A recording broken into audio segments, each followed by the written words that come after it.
할렐루야. 네. 좋은 날 주신 하나님께 영광을 돌립니다. 네. 여러분들 좋은 날 되시길 주님의 이름으로 축원합니다.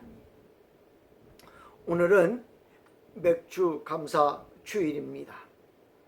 맥주 감사 주일에 요나서 2장 28절에서 32절의 말씀 가지고 서로 은혜를 나누고자 합니다. 맥주 감사 주일은, 맥주 감사절은 오순절로 불립니다.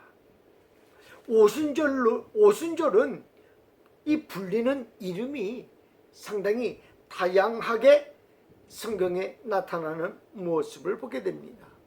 어떤 이는 오순절, 어떤 이는 맥주절, 어떤 이는 수장절이라고도 합니다. 어떤 이는 칠칠절로 부르기도 합니다. 그만큼 다양한 의미가 있는 절기라는 생각이 듭니다. 그렇다면 오순절, 왜 오순절이라고 부를까요? 하나님이 이스라엘 백성들에게 3대 절기를 반드시 지키라고 합니다. 그 절기 중 하나가 오순절이요 맥주절입니다. 무교절을 지난 후 초실절을 지납니다. 그 초실절을 49일 동안 센 후, 즉 7주가 지난 후 지키는 절기를 오순절이라고 하는 것입니다.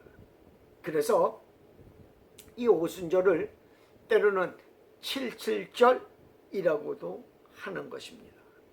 이때는 보리 수확을 끝내고 밀 수확이 시작되는 시점이라 수확의 첫 열매를 드리는 감사의 절기이기도 한 것입니다.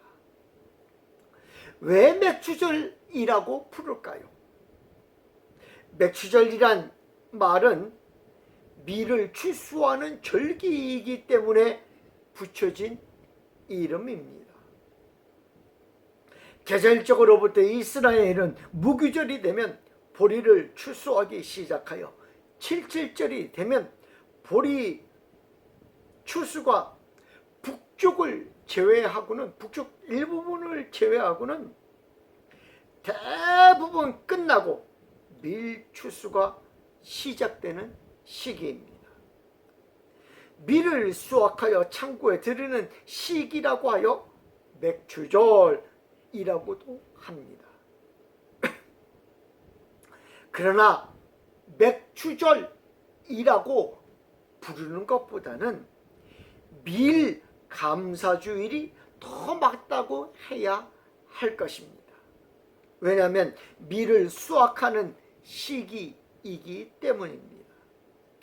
예수님 당시만 아니라 비록 지키는 시기와 의미는 다소 차이가 있지만 지금도 오순절이라는 명칭으로 지켜지고 있는 절기입니다.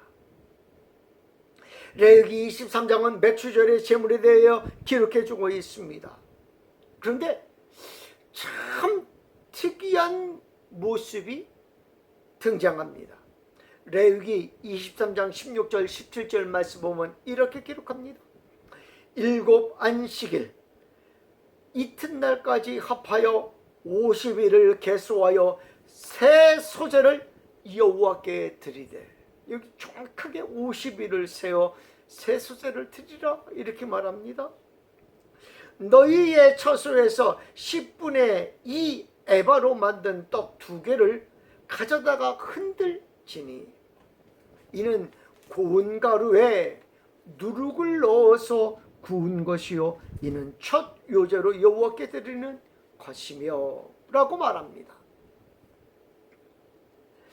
하나님께 드리는 제사에 우리는 무엇을 드립니까? 무교병이라는 것을 드리는 모습을 보게 됩니다. 이 무교병이라고 하는 것은 무엇이 들어가지 않은 거예요? 누룩이 들어가지 않은 것을 무교병이라고 합니다. 그래서 하나님께 드릴 때는 거의 무교병을 다 이렇게 드려요. 왜? 유교병을 드리지는 않아요. 그런데 오늘 성경에서는 맥주절을 드리면서 무엇을 드리라고 해요? 유교병을 드리래요. 누룩을 넣어서 드리라고 하는 거예요. 누룩은 화목제물 외에는 넣어서는 안 되는 것입니다. 모든 것이 무교병, 누룩이 없는 떡을 하나님 앞에 드려야 합니다. 근데 왜 하나님께서는 맥주절에 누룩을 넣으라고 했을까요? 성경에서 유교병은 언제 사용합니까? 유교병은 화목제물에서 이야기해주고 있습니다. 레위기 7장 12절 말씀에 만일 그가 감사함으로 그것을 드리려면 그는 기름에 섞은 누룩 없는 과자와 기름 바른 누룩 없는 전병과 누룩 없는 전병이에요. 고운 가루에 기름을 섞어 튀긴 과자를 감사의 희생제물과 함께 드릴지니라. 먼저 하나님께는 그렇게 드리고 과자 외에도 그는 자기 제사를 위하여 누룩 있는 빵을 그의 화목제의 감사의 희생제물과 함께 드릴지라. 이 화목제를 드릴 때 요거는 누룩 있는 빵을 드리라고 이 얘기 하나님께서 하십니다. 화목제에서 누룩 있는 빵을 주께 들어 올리는 제사로 드리라고 한 것은, 누룩 있는 빵은 우리 죄인인 우리를 의미하고 성령으로 하나 된 초대교회를 의미한다고 합니다. 맥주절 예배에서도 고운 가루에 누룩을 넣어서 구운 것을 요제로 드리라고 하십니다. 이는 맥주절이 단순한 감사가 아닌 나를 드리는 감사임을 말해주고 있는 것입니다. 죄인을 드리는 감사 예배가 무엇이다? 맥주 감사절, 오순절이라는 이야기입니다. 하나님께 드리는 것은 죄가 없는 깨끗한 정한 것을 드려야 합니다. 부정한 것은 하나님이 받으시지 않기 때문입니다. 그러므로 무교병을 드리는 것이 맞습니다. 그러나 맥주절은 하나님께서 유교병, 누룩 있는 것을 받으시는 것입니다. 참 신기한 게, 죄인임에도 무슨 맥주절에는 죄인임에도 그것을 받아주신다는 거예요, 하나님이. 왜냐하면 맥주절은, 오순절은 누가? 성령께서 우리 안에 내주하시기 때문인 것인 줄 믿습니다. 성령께서 내주하시면 우리는 의인이요, 우리는 하나님 앞에 담대히 나아갈 수 있기 때문인 것입니다. 이것이 하나님의 은혜인 것입니다. 이것이 오순절의 은혜인 것입니다. 이것이 화목하게 하신 은혜인 것입니다. 그런데 오늘날 신약교회에는 오순절로 지키는 성령 감림 주일 외에 별도로 맥주 감사주일을 또 지키고 있습니다. 성령 감림 주일을 지키고 난 후 몇 주가 지난 후에 맥주절을 또 지키고 있는 것입니다. 부활절 날짜는 왜 해마다 다를까요? 춘분 후 첫 보름달이 지난 뒤 첫 일요일이 부활절입니다. 그러니 6월달이 오순절이 되는 것입니다. 그러나 유대력은 5월달이 아빗멀이라고 합니다. 그달 14일이 6월절입니다. 그러니 7월이 맥주 감사절이 되는 것입니다.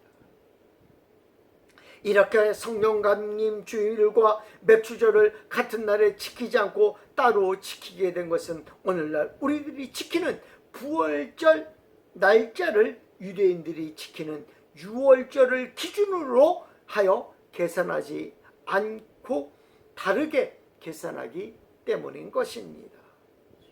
그렇다고 해서 이것이 틀렸다 저것이 맞다라는 큰 의미를 두고 싶지는 않습니다. 교회력과 유대력의 차이라고 간단히 넘겼으면 좋겠습니다. 이것을 따지면 구약의 절기에 얽매이는 자들이 되고 또 구약을 완성하신 예수님을 다시 모셔야 하는 오해도 섞이게 되기 때문입니다. 오순절을 율법을 받은 모세가 율법을 받은 날이라고도 합니다. 칠칠절을 오순절이라고 한 것은 무교절이 지난 후 50째 되는 날에 맞이하는 절기이기 때문입니다. 이 절기는 이스라엘에게 율법이 주어진 것을 기억하고 기념하는 날이라고 합니다. 6월절부터 시작하는 출애굽입니다. 이스라엘은 10가지 재앙 후에 우여곡절 끝에 출애굽합니다. 그로부터 50일이 지나서 시내산에 드디어 도착하고 이때 하나님으로부터 말씀을 율법을 받은 것입니다. 추수감사 절기가 율법을 주신 것을 감사하는 절기로 바뀐 구체적인 시기가 있다고 합니다. 바벨론의 포로가 된 이후부터는 시내산에서 모세가 율법을 받은 것을 기념하는 의미로 지켜졌다고 합니다. 주전 586년 바벨론의 느부갓네살 왕의 신하인 느부사라단의 침략을 받은 유다 왕국은 예루살렘이 점령당하고 백성들은 다 바벨론으로 포로로 끌려가게 되었습니다. 그런데 포로 생활을 하게 되면서부터는 농산물을 가지고 하나님께 감사하는 생활 조건이 어렵게 되었습니다. 그리고 시기도 서로 틀립니다. 절기상으로도 이스라엘 상황과 다르기에 추수와 연결시킬 수가 없었던 것입니다. 그로 인해 77절의 의미도 변하기 시작했습니다. 추수감사의 의미를 지닌 절기에서 하나님으로부터 율법을 받아 새로운 계약 공동체가 된 것을 기념하는 의미를 지닌 절기로 변하기 시작한 것입니다. 출애굽기 19장 1절 말씀에 의하면 이스라엘 백성이 애굽을 떠나 시내 광야에 도착한 때는 유대인 탄력으로 3월이었습니다. 유대인들은 애굽을 떠난 50일이 걸려서 시내 광야에 도착했다고 보는 것입니다. 어쩌면 오순절 절기에 맞추어 50일을 계산했을 수도 있습니다. 이런 사실을 통해 많은 랍비들은 오순절에 모세가 시내산에서 하나님으로부터 율법을 받았다라고 주장하게 되었고 77절을 율법 수요 기념일로 정하여 이 절기를 대대적으로 지켰습니다. 유대인들의 절기라는 생각이 있습니다. 그러나 이 절기는 하나님의 말씀을 받은 날입니다. 오순절은 성령 강림절이라고 또 부릅니다. 신약시대에 들어와서 오순절은 완전히 새로운 의미를 갖게 되었습니다. 사도행전 2장엔 예수님의 부활과 승천 후에 제자들이 마가의 다락방에서 기도하고 있을 때 성령이 강림한 모습을 보게 됩니다. 이 사건을 통해 제자들은 성령이 충만하게 되어 다양한 언어로 복음을 전하기 시작했으며 이날 약 3,000명이 예수님을 믿고 교회에 합류하게 되었습니다. 신약교회에서는 오순절 날에 120명의 성도들이 성령이 강림함으로 초대교회가 탄생하게 된 배경이 되는 절기가 된 것입니다. 이 오순절의 성령 강림은 요엘서의 말씀을 근거로 하고 있습니다. 요엘서에서 내가 영을 젊은이에게, 내가 이 영을 모든 사람에게 부어주리니 라고 말씀한 것입니다. 요엘서 2장 28절 말씀에 그 후에 내가 내 영을 만민에게 부어주리니 너희 자녀들은 장래일을 말할 것이며 너희 늙은이는 꿈을 꾸며 너희 젊은이는 이상을 볼 것이며 그때 내가 또 내 영을 남종과 여종에게 부어줄 것이며 내가 이적을 하늘과 땅에 베풀리니 곧 피와 불과 연기 기둥이라. 분명한 것은 하나님께서 부어주신다고 약속해 주셨다라는 사실입니다. 주의 영이 임하지 않을 때 이스라엘은 어떻습니까? 주의 영이 없을 때는 참혹한 삶이라는 것입니다.